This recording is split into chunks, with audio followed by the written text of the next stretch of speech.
kiosco.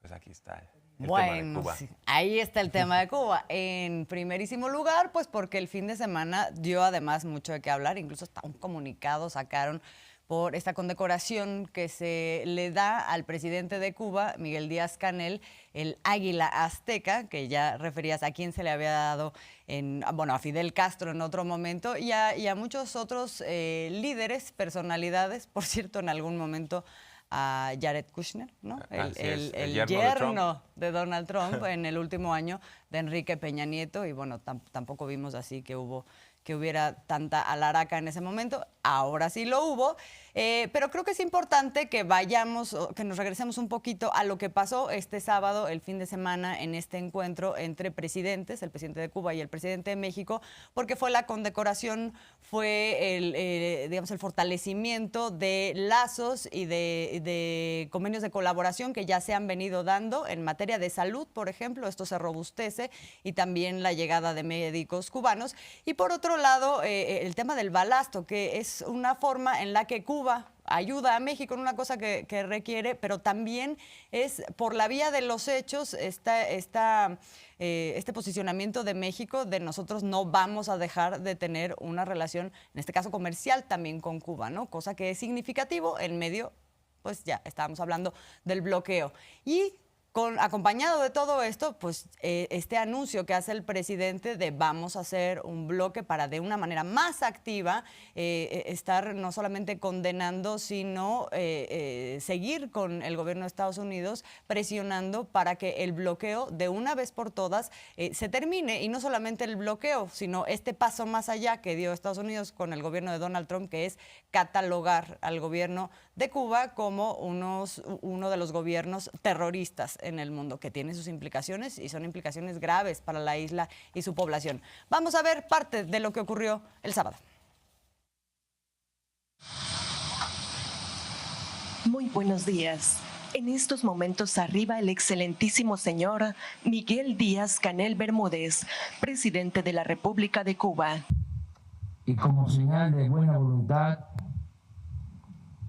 y de que se está en disposición de hermanarnos entre todos los países de América, considero y lo expreso con respeto que el gobierno de Estados Unidos debe lo más pronto posible levantar el bloqueo injusto e inhumano al pueblo de Cuba. Que no olviden lo que decía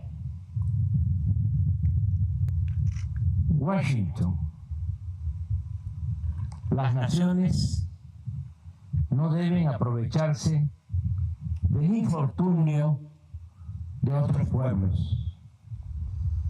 Nuestros países marchan hoy juntos, consolidando los avances alcanzados en los vínculos bilaterales y decididos a identificar nuevas oportunidades y proyectos que beneficien a ambos pueblos. Nunca van a poder contrarrestar la enseñanza, el ejemplo de solidaridad, de fraternidad que ha dejado a Cuba su movimiento revolucionario y sus dirigentes. Y vamos a continuar demandando que se quite, que se elimine el bloqueo a Cuba. México va a encabezar un movimiento más activo para que nos unamos todos los países y se defienda la independencia, la soberanía de Cuba.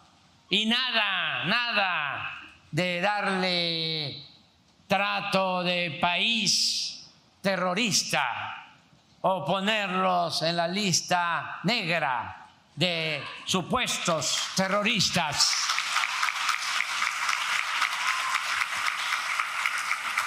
Es un pueblo y un gobierno profundamente humano. ¡Que viva el pueblo digno de Cuba!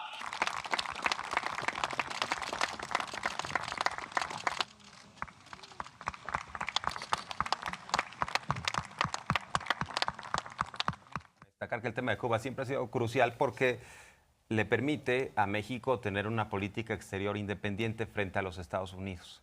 Y por eso ha habido una postura muy clara de la diplomacia mexicana de diferenciar las cosas, ¿no? Por un lado, desde 1962, la condena al bloqueo económico allá de la isla y, bueno, pues por el otro lado, tener una colaboración estrecha, coordinación con Estados Unidos, integración económica, pero si México tuviera una postura similar a la de Estados Unidos frente a Cuba, pues ¿qué distinguiría a la propia política exterior? Y además, no podemos dejar de mencionar que los principios de la política exterior mexicana están en la Constitución, libre autodeterminación de los pueblos. Y lo que está haciendo el presidente López Obrador es simplemente hacer valer lo que marca el texto constitucional. Esto hay que decirlo porque algunos señalan, es que México tolera violaciones a derechos humanos en Cuba o México está premiando a un gobierno comunista. A ver, para empezar, México, de acuerdo a su constitución, no se debe meter si tal o cual país es demócrata, no demócrata, la forma de su gobierno es un entendimiento que se da en esos países. Y no tendría por qué estar opinando de entrada, de acuerdo a la propia Constitución. Pero sí se entrega esta condecoración también al presidente de Cuba por el entendimiento, por la colaboración, por lo que tiene que ver en la agenda bilateral. Algunos no les gusta separar eso o no quieren ver o simplemente es conveniencia, porque en los tiempos del PRI autoritario había muy buena relación con Cuba, con Fidel. Bueno, ya lo comentamos, Miguel de la Madrid lo condecoró también a Fidel Castro y no se hablaba sobre que eso sería un aval o un cheque en blanco para que se pudieran cometer ilícitos o no, o violaciones a derechos humanos. Aquí estamos hablando de una postura de Estado y estamos hablando de estadistas, lo que representan, ¿no?, en esta colaboración. Y además, pues, insistir, la Constitución mexicana es muy clara en sus principios y es lo que está haciendo el presidente, hacerlos valer, ¿no?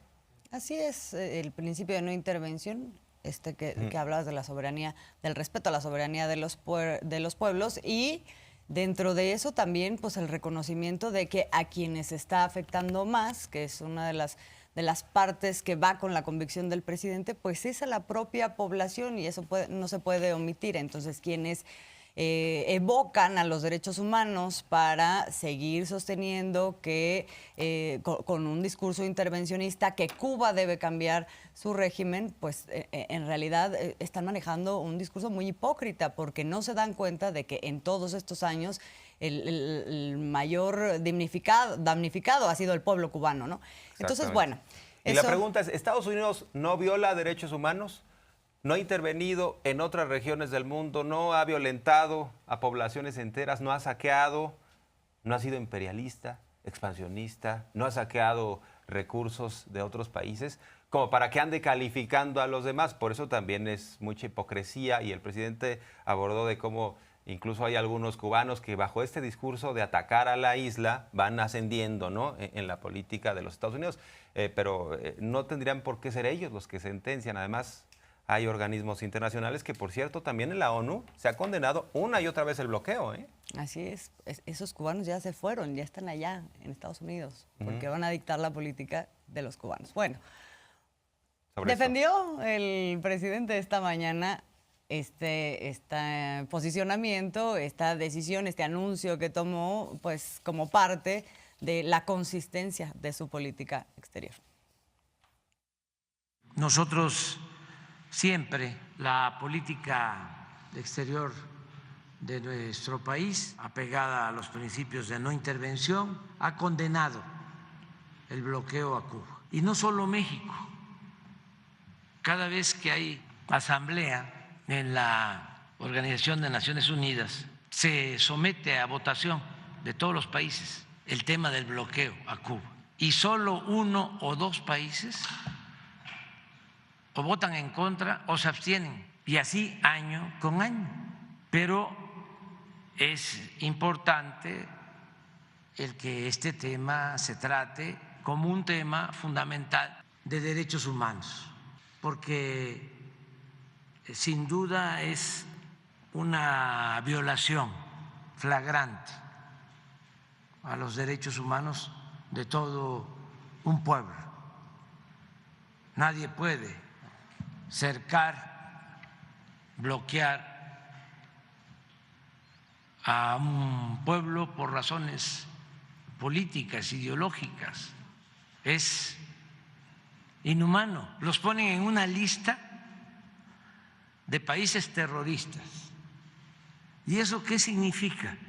De que no pueden las instituciones del gobierno de Cuba, las embajadas, ni siquiera abrir una cuenta bancaria en el país donde están sus sedes, porque están en la lista de países supuestamente terroristas. Es realmente contrario a las libertades, es una ofensa.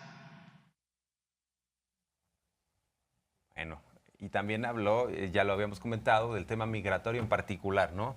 De cómo se ha dado este flujo y también cómo es utilizado el tema respecto a las campañas en los Estados Unidos. Utilizan a los migrantes como carne de cañón, tanto republicanos como demócratas. Claro que republicanos tienen un discurso mucho más duro, ¿no? En términos de vamos por más muro en la frontera, vamos a hacer redadas, ¿no?, a las empresas que contraten migrantes, aunque hay que insistir, si hay algunos demócratas que le entran, ¿no?, a ese tipo de asuntos. Pero sí, Biden, incluso en su momento como legislador, planteó la necesidad de un acuerdo migratorio, porque más allá de la estridencia política, se requieren soluciones de largo plazo, o sea, soluciones que partan de la realidad, y la realidad es que los mexicanos, los hispanos ya están trabajando en los Estados Unidos y hacen labores que ni siquiera los norteamericanos quieren hacer, ¿no? O sea, entonces, sí están utilizando la mano de obra, pero también están, por un lado, golpeando políticamente para obtener votos.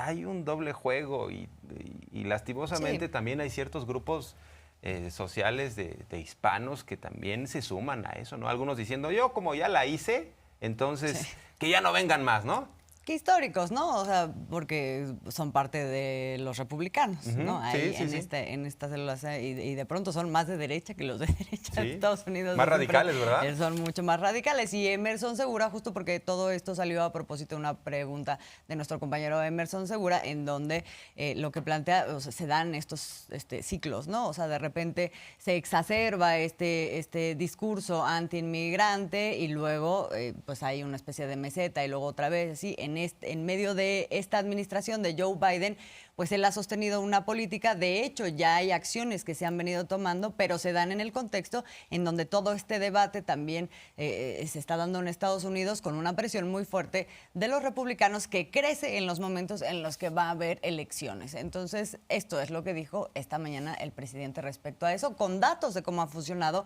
las políticas de Joe Biden. Pues yo creo que le tienen que medir bien, porque cada vez hay más ciudadanos estadounidenses conscientes de que se debe de buscar una política que sustituya lo que fue la doctrina Monroe. Así venía, estamos hablando como de 200,000.